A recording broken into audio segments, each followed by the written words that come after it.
Assalamualaikum warahmatullahi wabarakatuh.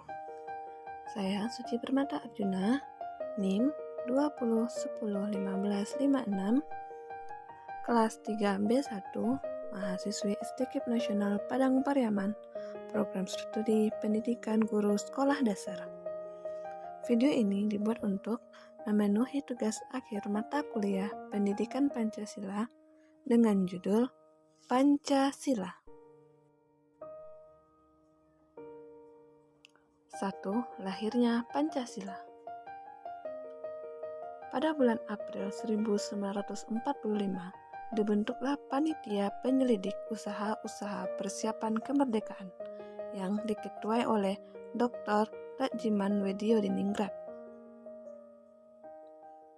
Hasil sidang pertama ini dibentuklah Panitia 9 untuk yang pertama, merumuskan kembali Pancasila sebagai dasar negara.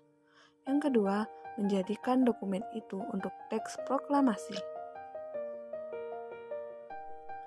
Panitia 9 dibentuk untuk menjalankan tugas itu. Maka, rencananya disetujui pada tanggal 22 Juni 1945 yang kemudian diberi nama Piagam Jakarta. Anggota Panitia 9 yang pertama, Insinyur Soekarno, Dr. Handus Muhammad Hatta, A.A. Maramis, Abi Kosno Joro Suejoso, Abdul Kahar Muzakir, H.A. Salim, Ahmad Suerbarjo, Wasim Hasjim, Muhammad Yamin. Berikut merupakan isi Piagam Jakarta.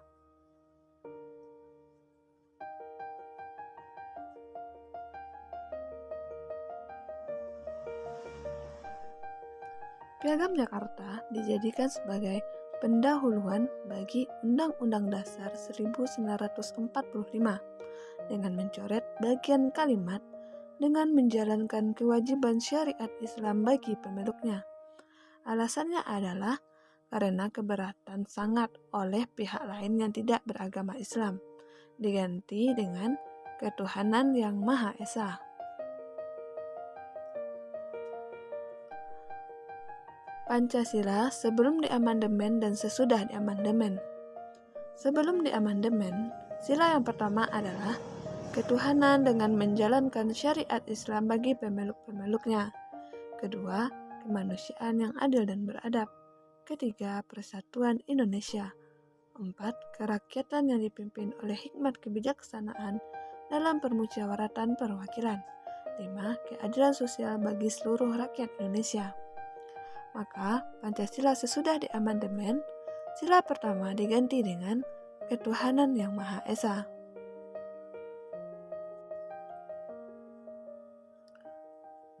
Yang kedua, uraian sila demi sila.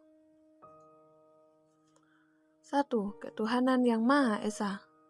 Ketuhanan yang Maha Esa menghidupkan perasaan yang murni senantiasa mengeratkan hubungan kelima sila ini. Pengakuan terhadap sila pertama ini mengajak manusia melaksanakan harmoni di dalam alam, dilakukan terutama dalam jalan memupuk persahabatan dan persaudaraan antara manusia dan bangsa. Pengakuan ini mewajibkan manusia untuk membela kebenaran, keadilan, serta mencegah kezaliman. Kedua, kemanusiaan yang adil dan beradab. Kemanusiaan yang adil dan beradab harus menyusul berangkaian dengan dasar yang pertama. Letaknya tidak dapat dipisahkan dari itu, sebab ia harus dipandang sebagai kelanjutan ke dalam praktik hidup daripada cita-cita dan amal ketuhanan yang Maha Esa. Dengan dasar-dasar ini sebagai pedoman, maka hakikatnya pemerintah negara kita tidak boleh menyimpang dari jalan yang lurus untuk mencapai keselamatan negara dan masyarakat, ketertiban dunia, dan persaudaraan bangsa-bangsa. 3. Persatuan Indonesia. Persatuan Indonesia demi menyatakan tujuan kebangsaan adalah dasar yang memeluk bangsa yang satu, tidak terbagi-bagi.